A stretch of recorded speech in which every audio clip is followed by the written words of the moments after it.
lately I've seen plenty of articles speaking about something that Robert Englund had said in a recent interview, and it's actually quite interesting, but something that, if ever done, would be quite bold.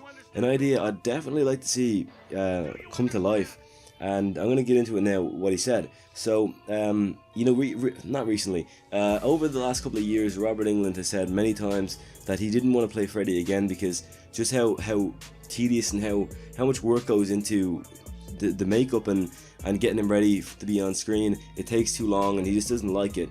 And it's understandable because think about that, it's like maybe 3, 4, 5 maybe hours a day, doing the makeup, and that could take like a month to film the movie. So you have to understand that, for someone of his age, he might not want to be doing that for so long. I think it's completely understandable. I wouldn't blame him at all. But when he was asked something, and the question he was asked was how he would tackle another Elm Street film, he said this: "I would have cast different actors to play Freddy Krueger for every potential victim, because Freddy is only alive in the imagination of his future victim, so they could talk about it at a slumber party or in the locker room at school or on the school bus going home. All we know about this Fred Krueger is he wears a hat, he wears a red and green striped sweater, and he has a clawed hand. That's the specifics, so it could be a red and green cardigan for one Freddy, it could be an old baseball cap for another Freddy, Freddy could be tall, Freddy could be short, or he could be overweight, or he could be very muscular. Every one of the victims would have a different Freddy they imagined, and you could haunt them with that Freddy." And this idea, it makes a lot of sense to me, because if we watch A Nightmare on Elm Street and we heard the characters describe Freddy, but we never actually seen Freddy Krueger, then each one of us would have a completely different person in our imagination. Sort of like Pennywise, he takes the shape of the monster in your imagination. And what I find to be very, very interesting is this isn't the first time he's had this idea. Back in 2016, in October, he said this to Florida Today: "If I was in control of my own Nightmare on Elm Street movie, I have an idea I would like to see. I thought it would be kind of cool if the children of previous victims, or just the kids who grew up hearing stories about Freddy Krueger, were each haunted by their own version of Freddy Krueger. Kids who grew up hearing stories about this Freddy guy and the awful things he did, and envisioned him in their own way, and that is the version that begins to haunt them. Some people may picture him as stout, another might picture him as tall and thin, another with a different hat or a different sweater. He could have different gloves, or even a glove with a small razor blade as referred to in the first movie. It would be neat to see every different version or interpretation of Freddy Krueger based on the child's vision of who Freddy was to them. After all, each person's subconscious would picture him in a totally different way." Perhaps this might actually be possible, and perhaps we could see a Nightmare on Elm Street movie that goes like this, because I think it's kind of funny how he mentions it 2 years later, and he's still thinking about it, so the idea is still kind of in his head, unless this is old news and someone just kind of posted about it in the last month and it just kind of went up and viral. So it's something I've seen a lot on Facebook and a lot on Instagram and Twitter actually.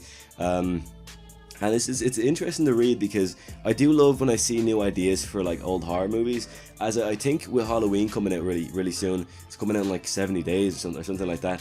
I think it's gonna spark a kind of a trend for old horror movies coming back, and it will be a bad thing and a good thing as well, because we're gonna see movies turn out really bad, or we might even see movies turn out really good. Now, I do want to say this, and I might be in a minority here when I say this, but I do feel like Halloween is overhyped and it won't live up to the expectations that people are having for. At the end of the day, it's just going to be another movie, and it might not be the movie you expect it to be. I think it's going to be very hard for it to feel like the original film, as it's set 40 years in the future, man. But look, I'm not here to talk shit on it. I have high hopes for Halloween, and that's not even a good thing. I shouldn't have high hopes. I should just wait and see what happens. But I am expecting it to be a good film, and that expectation alone is what might kind of ruin it for me, because I'll expect it to be good and it might not be as good as I expected. So I'm just saying, man, I think with Halloween coming out, we might see a lot more. I don't know what the rights are going. There's some problem with the rights to Friday the 13th. I don't think we'll see a movie for that in a while, or for a while, because even the game, as far as I'm aware, they're not even updating the game now, because apparently the rights are just so fucked up they don't even have the rights for it. So kind of other news too, not very relevant, but there's going to be a Halloween game apparently. I think a company got the rights to the character Michael Myers for the game, so that's kind of cool. Also, I'm kind of sick, so you might hear it in my voice, I might sound a bit different. I'm not sure how I sound through the microphone, but I know I sound so different in my head or through my own ears. So for me, I sound like a completely different person. So if you think you're listening to someone else, I'm sorry, you're not. You're listening to the same person, which fucked up nasal passages and shit. But listen, I'm gonna end the video off here. I do want to say I'm sorry for not uploading. I actually wasn't gonna do this video. I had it planned out for like 2 weeks now, but every time I recorded it, I just kind of got rid of it, and I wasn't motivated to do it. But I seen a comment by a guy named Eclipse on my last Michael Myers video, and he said, "You're doing great, work still, keep it going." So I decided, you know what, I appreciate the comment, and I do want to keep it going. I don't want to stop, and that's what I was kind of going and doing. So thank you so much, Eclipse, and anyone else who might be even still watching my old videos, thank you so much. I'm sorry for not uploading and doing all that sort of thing, but I'm going to end the video off here. I'll be back in a couple of days for another video. I think I said that like a month ago and I haven't uploaded since, but I will be back to do another video, and I had to make a video on this one because I am a huge fan of this franchise, Nightmare on Elm Street, and I would love to see it happen. So let me know what you think in the comments below of this news. Do you think Robert Englund really would come back for another film, or do you think, you know, he might even help get the ball rolling on another film?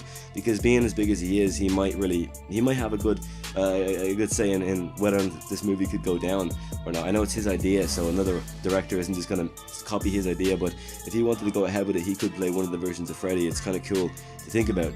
Anyhow, I'm gonna end the video off here. Thank you so much for watching, and have a good weekend, everybody.